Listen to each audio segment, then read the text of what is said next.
사샤의 오디오북. 클라우스.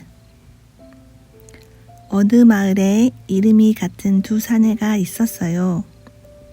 둘 다 클라우스였지만 한 사람은 말 4마리를 갖고 있었고 다른 한 사람은 딱 1마리밖에 없었죠. 마을 사람들은 둘을 구별하느라 말 4마리를 가진 쪽을 큰 클라우스, 1마리밖에 없는 쪽을 작은 클라우스라고 불렀어요. 자, 그럼 이 두 사람에게 무슨 일이 있었는지 들어볼까요? 이건 진짜 있었던 이야기랍니다. 작은 클라우스는 큰 클라우스를 위해 딱 1마리뿐인 자기 말을 몰고 가 일주일 내내 큰 클라우스의 밭을 갈아주었어요. 그 다음에는 큰 클라우스가 자기 말 4마리를 몰고 와서 작은 클라우스를 도와주었고요. 하지만 그건 고작 하루, 그것도 일요일 뿐이었죠. 작은 클라우스는 옳지 힘내라 하고 소리치며 말 5마리의 머리 위로 신나게 채찍을 휘둘렀어요. 오늘 하루만은 5마리가 모두 자기 말이나 다름없으니까요. 해가 쨍쨍 내리쬐고 있었어요. 교회 탑의 종들은 하나같이 명랑한 소리로 울렸고요. 마을 사람들은 나들이 옷을 입고 성가집을 옆에 끼고서 목사님의 설교를 들으러 교회로 갔어요. 그러다 작은 클라우스가 말 5마리를 몰고 밭을 가는 모습을 보았답니다. 작은 클라우스는 잠옷 우쭐해하며 옳지 힘내라 내 말들아 하고 소리치며 채찍을 휘둘렀죠.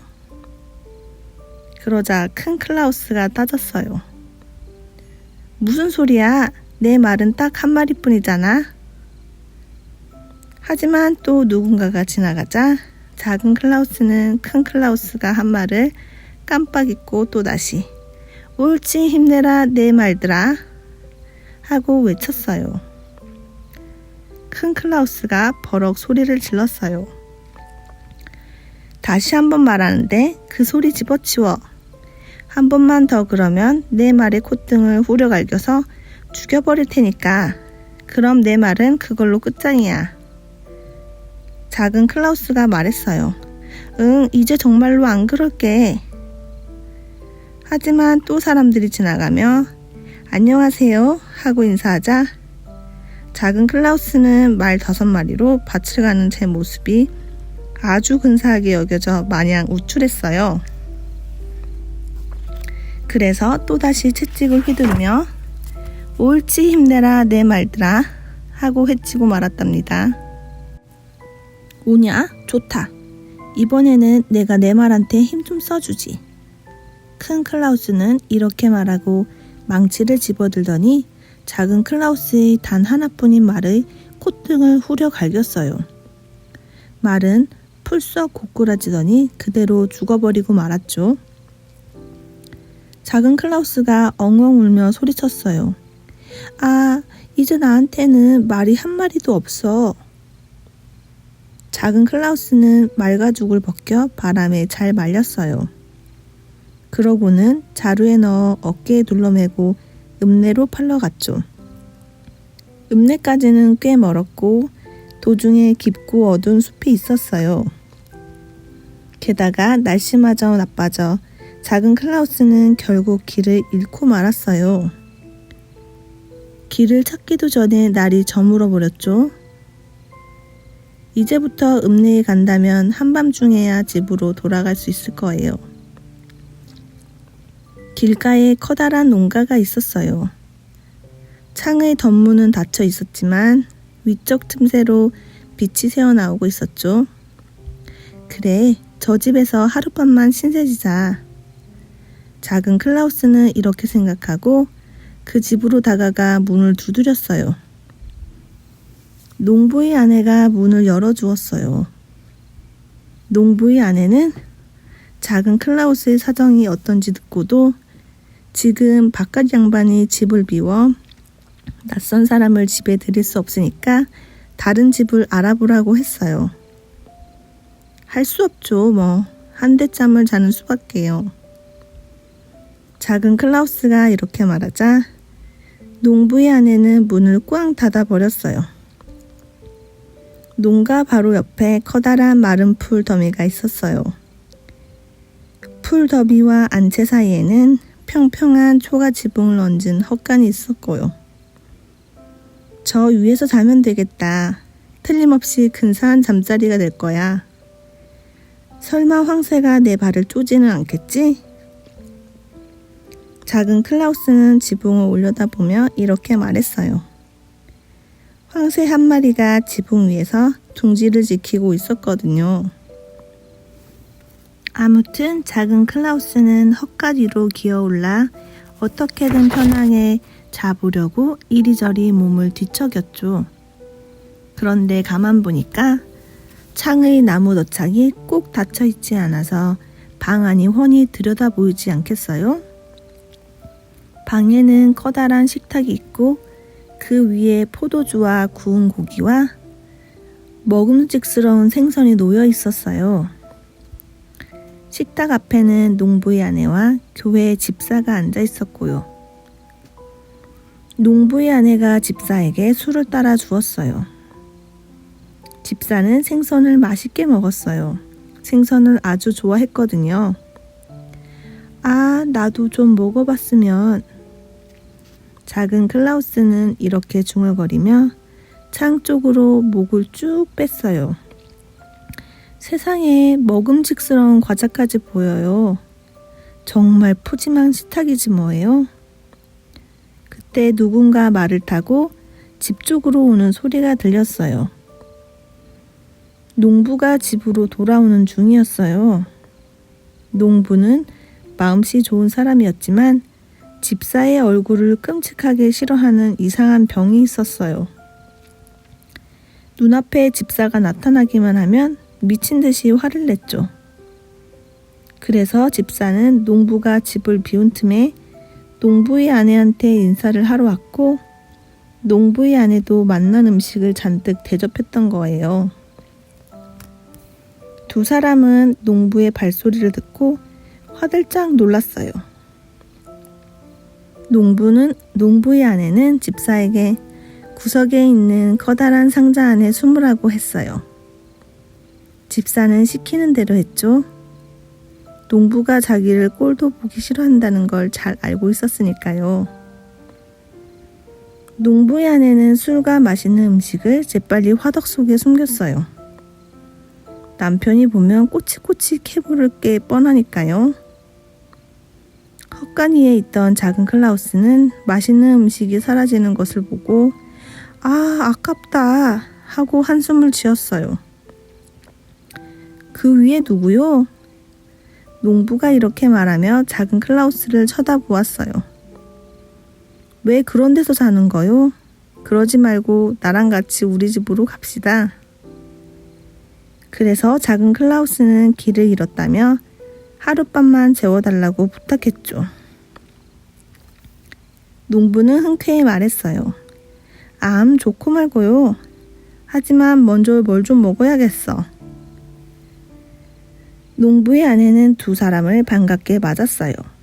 그리고 긴 식탁에 식탁보를 씌우고 커다란 그릇에 죽을 잔뜩 담아왔죠. 농부는 배가 고팠기 때문에 죽을 맛있게 먹었어요. 하지만 작은 클라우스는 화덕 속에 있는 먹음직스러운 고기와 생선과 과자 생각이 간절했답니다. 식탁 밑의 작은 클라우스 발 옆에는 자루가 놓여 있었어요. 작은 클라우스가 읍내에 내다 팔려고 갖고 온 말 가죽이 들어있는 자루였죠. 그런데 죽이 어찌나 맛이 없던지 작은 클라우스는 이 자루를 꾹 밟았어요. 그러자 자루 안의 마른 말가죽에서는 뿌드득 하고 큰 소리가 났죠. 쉿!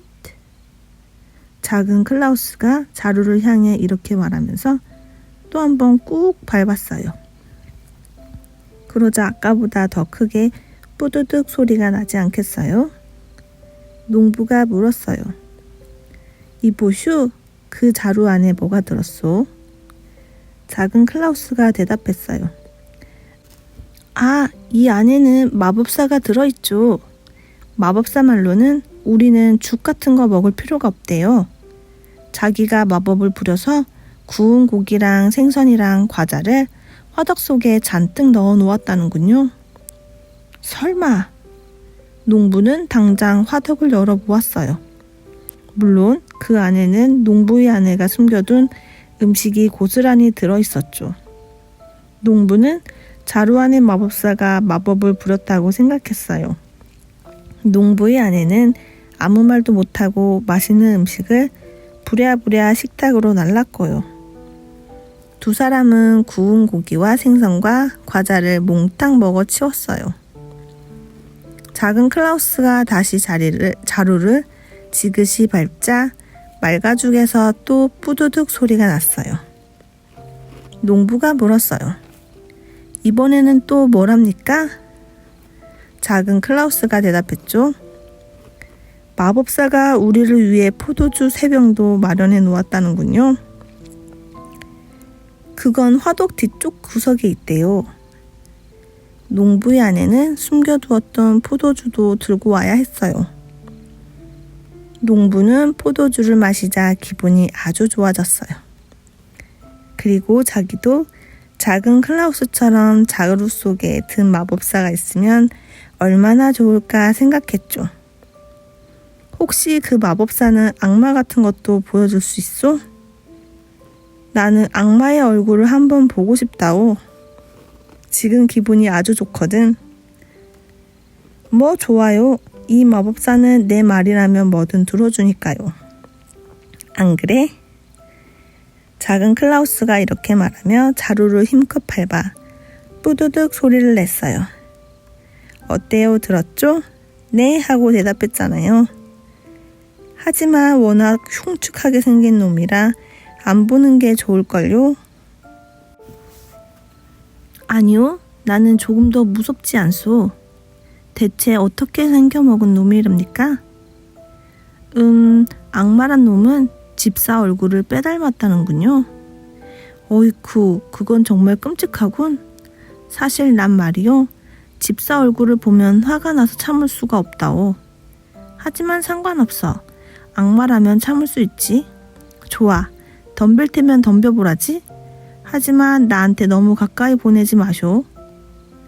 그럼 어디 마법사한테 물어볼까? 작은 클라우스는 자루를 밟고는 귀를 기울였어요. 뭐랍니까? 저쪽 구석에 있는 상자를 열어보래요. 그럼 악마가 쭈그리고 앉아있는 게 보일 거라고요. 하지만 달아나지 못하도록 뚜껑을 꼭 누르고 있으라는군요. 당신도 거들어요. 뚜껑을 누르고 있으라고. 농부는 이렇게 말하고 상자 쪽으로 갔어요. 상자 안에는 농부의 아내가 숨겨준 진짜 집사가 부들부들 떨며 앉아 있었죠. 농부가 상자 뚜껑을 살짝 열고 안을 들여다보더니 으악 하고 비명을 질렀어요. 정말이네? 이럴 수가. 내가 아는 집사랑 똑같아. 이거야말로 끔찍한 일이군. 이런 일을 겪었으니 술을 안 마시고는 배길 수가 없었어요. 그래서 두 사람은 밤늦도록 술을 퍼마셨죠. 농부가 말했어요. 그 마법사를 나한테 파시오. 대신 당신이 달라는 건 뭐든 주겠소. 그렇지? 지금 당장 돈을 큰 대로 가득 주겠소. 작은 클라우스가 말했어요. 안 돼요. 그럴 수는 없어요. 글쎄, 생각해보세요. 이 마법사 덕분에 내가 얼마나 편한지. 그래도 자꾸 탐이 나는 걸 어떡하오? 농부는 끈덕지게 졸라댔어요. 마침내 작은 클라우스가 말했죠. 좋아요. 당신은 친절한 사람이고 오늘 밤에도 이렇게 잠잘 곳을 빌려주었으니 그렇게 하죠. 돈 한 대에 이 마법사를 넘기겠어요. 대신 큰 되에 수복이 담아줘야 해요. 농부가 대답했어요. 물론이요. 그리고 저 상자도 가져가지 않겠소? 나는 저 상자를 한시도 우리 집에 두고 싶지 않소. 그 녀석이 아직 들어있을지도 모르니까 말이오. 작은 클라우스는 농부에게 말린 말가죽이 든 자루를 건네주고 돈을 큰 대로 한가득 받았어요. 농부는 돈과 상자를 나눌 수 있도록 손수레까지 내주었죠. 안녕, 잘 있어요. 작은 클라우스는 작별 인사를 하고는 집사가 들어가 있는 커다란 상자와 돈을 손수레에 싣고 끌고 갔어요. 숲을 빠져나가자 넓고 깊은 강이 나타났어요. 물살이 너무 세서 도저히 헤엄쳐 건널 수 없었기 때문에 강에는 커다란 다리가 새로 놓여 있었어요. 작은 클라우스는 다리 한가운데서 멈춰 섰어요. 그리고는 상자 안의 집사한테도 들릴 만큼 큰 소리로 말했죠. 쓸모도 없는 이 상자를 들고 가서 어쩌겠다는 거야? 돌덩이처럼 무겁기만 하잖아. 힘들어서 더는 못 끌고 가겠어. 차라리 강에 쳐넣어 버릴까? 우리 집 쪽으로 흘러가도 좋고 안 가도 상관없고. 작은 클라우스는 이렇게 말하고 한 손을 상자에 대고 당장 강 속에 쳐넣으려는 듯 상자를 슬쩍 들어 올렸어요. 그러자 상자 안에서 집사가 소리쳤어요. 안 돼, 잠깐만. 제발 나 좀 꺼내줘. 작은 클라우스는 짐짓 놀란 듯이 말했어요. 으악! 이놈이 아직 안에 있나 봐. 빨리 강에 던져버려야겠다. 집사가 다시 외쳤어요. 이봐! 장난치지 말고 제발 꺼내줘. 나도 큰데 가득 돈을 줄 테니까. 그렇게 나오면 이야기가 달라지지. 작은 클라우스가 상자 뚜껑을 열었어요. 그러자 집사가 후다닥 뛰어나와 빈 상자를 강물에 던져버리고는 집에 가서 큰데 가득 돈을 갖고 왔죠. 그 돈과 아까 농부한테 받은 돈을 합치자 손수레가 돈으로 가득 찼답니다. 집으로 돌아온 작은 클라우스는 방바닥에 돈을 죄다 쏟아놓고 혼잣말을 했어요. 어떠냐? 늙은 말로 한몫 단단히 잡았지? 고작 말 한마디로 내가 이런 부자가 되었다는 말을 들으면 큰 클라우스 녀석 배가 무지 아플걸? 하지만 이 사실을 순순히 말해줄 순 없지. 작은 클라우스는 큰 클라우스한테 큰 되를 빌려오라고 사내 아이를 보냈어요. 이걸로 대체 무엇을 하려는 걸까? 큰 클라우스는 이렇게 생각하고 되 바닥에 타르를 칠했어요. 그렇게 하면 되에 담았던 물건이 조금이라도 바닥에 달라붙게 될 테니까요. 아니나 다를까 되를 돌려받고 보니 8스킬링짜리 새 은화가 3개나 붙어 있었죠. 이게 대체 어떻게 된 일이지? 큰 클라우스는 깜짝 놀라며 말했어요. 그리고 당장 작은 클라우스네 집으로 뛰어갔어요.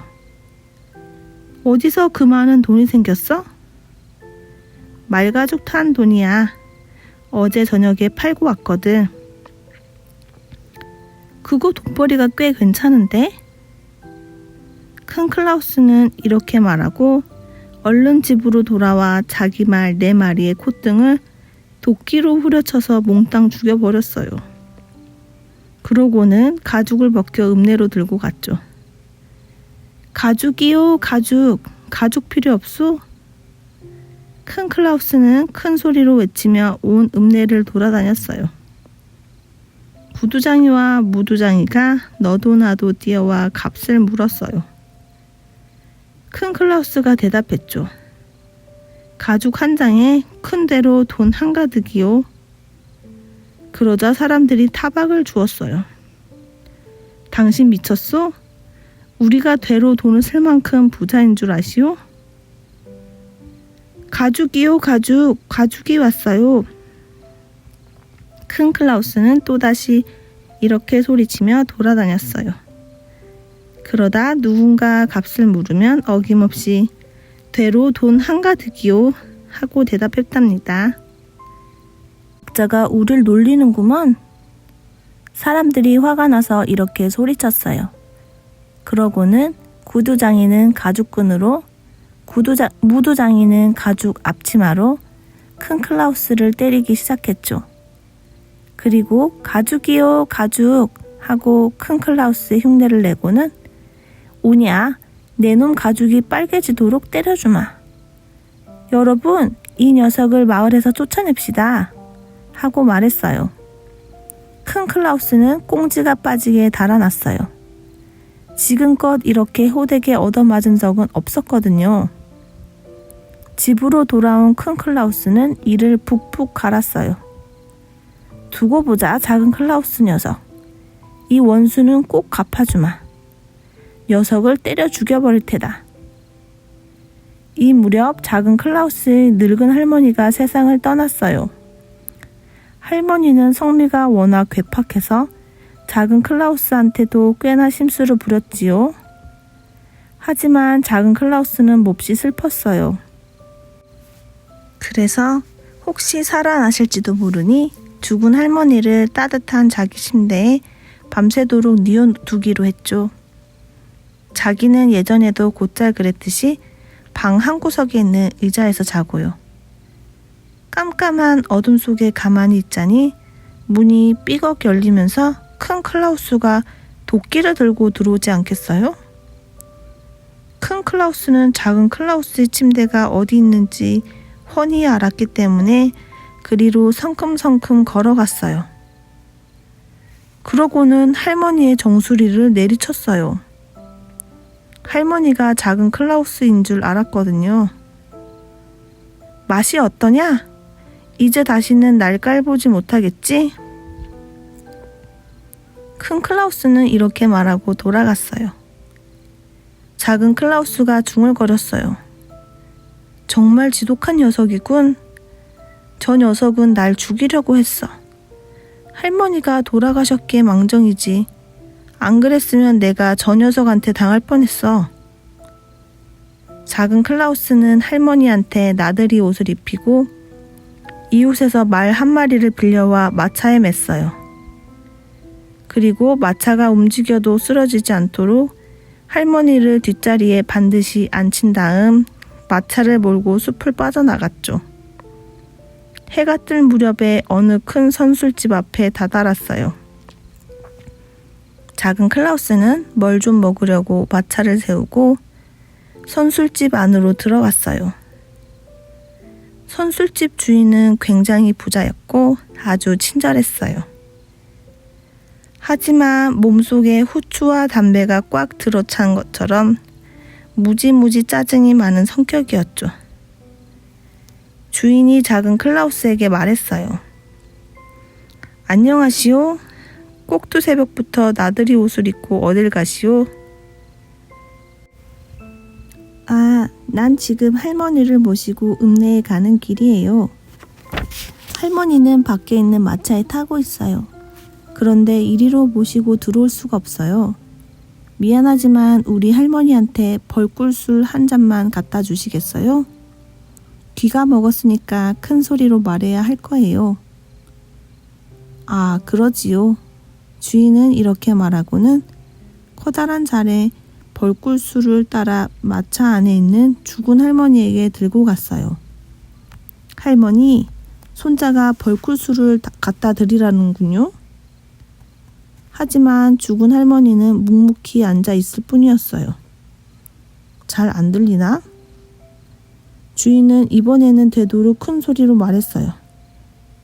손자가 벌꿀술을 갖다 주랬다고요. 주인은 같은 말을 한 번 더 되풀이했고 한 번 더, 또 한 번 더 외쳤어요. 그래도 할머니가 끔찍도 하지 않자 주인은 왈칵 짜증이 치밀었어요. 그래서 할머니 얼굴에 잔을 냅다 던져버렸죠. 그러자 할머니는 벌꿀술을 뒤집어 쓴 채 벌렁 나자빠지고 말았어요. 그냥 반드시 앉혀 놓았을 뿐 단단히 메어 놓지는 않았으니깐요. 무슨 짓이야? 작은 클라우스는 이렇게 소리치며 문 밖으로 뛰어나와 주인의 멱살을 움켜잡았어요. 내 놈이 우리 할머니를 죽였어. 이거 보라고. 이마에 구멍이 뻥 뚫렸잖아. 주인은 두 손을 모으고 사정했어요. 아, 이게 무슨 날벼락이람? 이게 다 내 성미가 급한 탓이야. 이봐, 작은 클라우스. 큰 대로 가득 돈도 주고 우리 할머니처럼 정성껏 장례식도 치러줄 테니 제발 이 일은 비밀로 해주게. 안 그러면 내 목이 날아갈 테니까. 아이고, 끔찍해. 이렇게 해서 작은 클라우스는 큰 돼 가득 돈을 받았고, 선술집 주인은 작은 클라우스의 할머니를 자기 할머니처럼 장례식을 치러주었죠. 작은 클라우스는 또다시 많은 돈을 갖고 집으로 돌아갔어요. 그러고는 곧바로 큰 클라우스한테 사내 아이를 보내 큰 되를 빌려오라고 했죠. 큰 클라우스는 깜짝 놀라 소리쳤어요. 뭐야? 그 녀석은 내가 죽였는데 어디 내가 가서 확인해 봐야겠다. 그래서 자기가 직접 큰 되를 들고 작은 클라우스네 집으로 갔어요. 큰 클라우스는 작은 클라우스한테 돈이 더 많이 생긴 것을 보고 눈이 휘둥그레져서 물었어요. 이럴 수가, 이 많은 돈이 어디서 난 거야? 작은 클라우스가 대답했어요. 너가 죽인 건 내가 아니라 우리 할머니였어. 죽은 할머니를 팔아서 큰 돼 가득 돈을 받았지. 이야, 그거 정말 괜찮은 돈벌이인데? 큰 클라우스는 이렇게 말하고는 얼른 집으로 돌아가 나이든 자기 할머니를 다짜고짜 도끼로 죽여버렸어요. 그리고 시체를 마차에 싣고 읍내 약국으로 가서 죽은 사람을 사지 않겠냐고 물었죠. 약국 주인이 물었어요. 그게 누구요? 어디서 구했소? 큰 클라우스가 대답했어요. 우리 할머니요. 큰데 수북이 돈을 받고 팔려고 죽였다오. 약국 주인이 깜짝 놀라 소리쳤어요. 당신 미쳤소? 지금 무슨 말을 하는 거요? 그런 말을 떠들어대다니 목이 날아가고 싶은 모양이구먼. 약국 주인은 그게 얼마나 끔찍한 짓이고 그런 짓을 하는 사람이 얼마나 나쁜 사람인지 말하고 반드시 벌을 받을 거라는 말도 해주었어요. 큰 클라우스는 기겁을 하고 약국을 뛰쳐나왔어요. 그러고는 마차에 올라타서 말한테 채찍을 휘두르며 손살같이 내뺐죠. 약국 주인과 다른 사람들은 그저 미친 사내려니 생각하고 내빼든 말든 아랑곳하지 않았고요. 큰 길로 나온 큰 클라우스가 말했어요. 작은 클라우스 녀석, 어디 두고 보자. 큰 클라우스는 집에 돌아오자마자 가장 큰 자루를 꺼내 작은 클라우스의 집으로 갔어요. 이 녀석, 나를 또 속였겠다.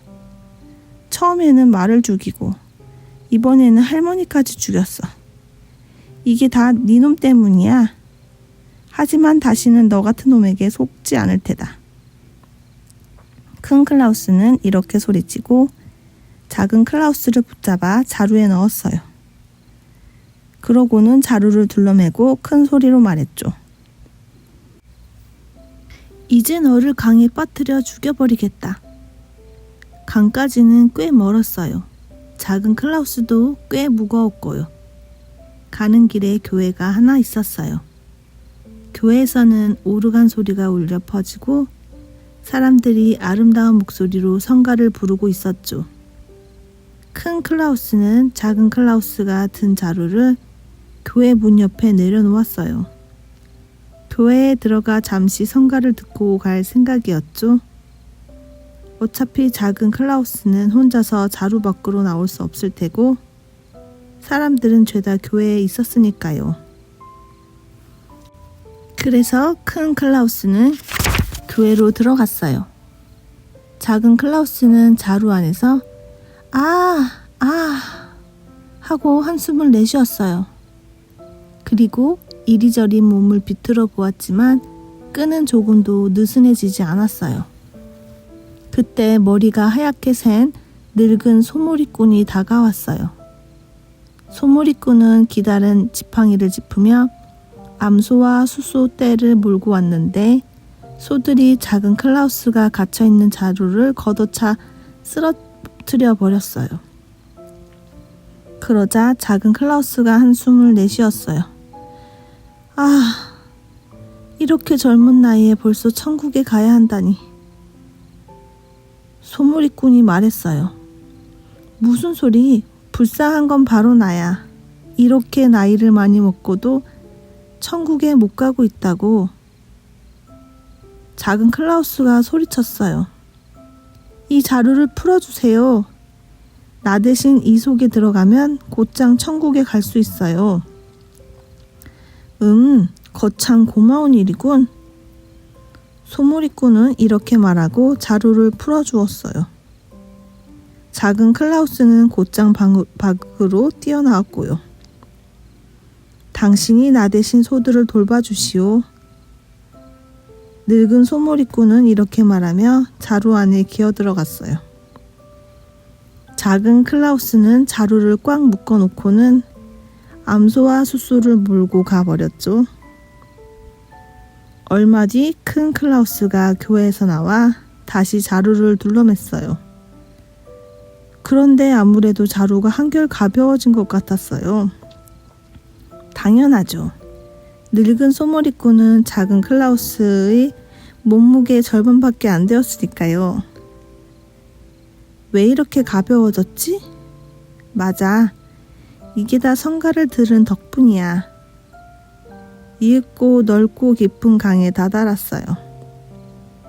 큰 클라우스는 늙은 소몰이꾼이 들어있는 자루를 강물에 풍덩 던져 넣었어요. 자루 안에 있는 사람이 작은 클라우스라고 철석같이 믿었기 때문에 이렇게 소리쳤죠. 꼴 좋다. 이제 다시는 내 놈한테 속을 일 없어. 그런데 큰 클라우스는 집으로 돌아가다가 내거리 맞은편에서 소떼를 몰고 오는 작은 클라우스와 맞닥뜨렸어요. 큰 클라우스가 물었어요. 이게 어떻게 된 거지? 분명히 너를 물에 빠뜨려 죽였는데. 작은 클라우스가 대답했어요. 맞아. 네가 나를 강에 빠뜨린 지 30분도 안 됐지. 큰 클라우스가 또 물었어요. 그건 그렇고 대체 어디서 그렇게 많은 소가 났어? 작은 클라우스가 또 대답했죠. 이건 바다소야. 무슨 일이 있었는지 다 얘기해 줄게. 너한테 고맙단 말을 하고 싶어. 너가 물을 빠뜨려준 덕분에 이렇게 부자가 됐으니까. 정말이야. 사실 자루 속에 있을 때는 정말로 무서웠어. 너가 다리 위에서 나를 차가운 물속에 던져 넣을 때는 귓전에서 바람이 윙윙 불어댔지. 나는 그대로 강바닥에 가라앉았어. 하지만 아무데도 부딪히지 않았어. 강바닥에는 온통 부드럽고 깨끗한 풀이 깔려 있었고 난 그 위에 떨어졌거든. 곧바로 자루가 풀리더니 눈앞에 젖은 머리에 초록색 관을 쓰고 흰 옷을 입은 아름다운 아가씨가 나타나 내 손을 잡고 말하더군. 당신이 작은 클라우스 씨인가요? 자, 우선 당신한테 소 몇 마리를 드릴게요. 이 길로 1.5km쯤 가면 또 소 한 무리가 있을 거예요. 그것도 가지세요. 그 말을 듣고 주위를 둘러보니까 강이라고 생각했던 게 사실은 바다 사람들의 길이더라고. 바다에서 온 사람들은 강바닥을 걷기도 하고 마차를 타고 다니기도 했어. 그렇게 해서 강이 끝나는 육지 안쪽까지 가는 거지. 주위가 얼마나 아름다운지 어딜 봐도 온통 꽃과 파릇파릇한 풀로 덮여 있었어.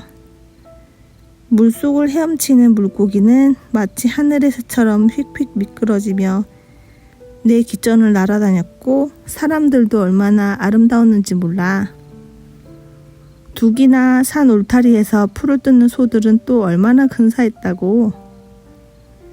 큰 클라우스가 물었어요. 그런데 왜 금방 돌아왔어? 강바닥이 그렇게 아름답다면 나는 돌아오지 않았을 거야. 작은 클라우스가 대답했어요. 저기 말이야, 사실은 내가 꾀를 좀 썼어. 바다 아가씨는 소 몇 마리를 더 가지라면서 길을 따라 1.5km쯤 가보라고 했지만 그 길은 강물 속으로 나 있거든. 바다 사람들은 강으로만 다니니까. 그런데 강은 구불구불 휘어져 있어서 한참 돌아가야 한다고. 하지만 일단 무태 올라와 휘어진 곳을 가로지른 다음 강에 들어가면 거리도 반으로 줄고 내 소가 있는 곳에도 그만큼 빨리 갈 수 있단 말씀이지? 야, 넌 정말 운이 좋구나. 나도 강바닥에 가면 바다소를 얻을 수 있을까? 얻을 수 있고 말고. 하지만 난 너를 자루에 넣은 채 강까지 들고 갈 수 없어. 넌 너무 무거우니까. 너가 직접 거기까지 걸어가서 자루에 들어간다면 나도 기꺼이 널 강 속에 던져 넣어줄 수 있지. 그거 고맙군. 하지만 만약 강 밑에 갔는데 바다소가 한 마리도 없으면 이번엔 진짜 흠씩 두들겨 패줄 테니까 그리 하려고. 알겠어? 제발 그렇게 끔찍한 말은 하지 마. 이윽고 두 사람은 강에 다다랐어요. 목이 말랐던 소가 물을 보더니 허겁지겁 강가로 내려갔어요. 그러자 작은 클라우스가 말했어요. 녀석들, 서두르는 것 좀 봐. 다시 강바닥으로 돌아가고 싶어서 안달이 났네. 큰 클라우스가 재촉했어요. 괜한 소리 그만하고 빨리 날 좀 도와줘. 안 그러면 가만 안 둘 테야. 큰 클라우스는 소 등에 얹어온 커다란 자루 속으로 기어들어갔어요. 돌을 넣어줘. 물에 둥둥 뜨면 안 되니까.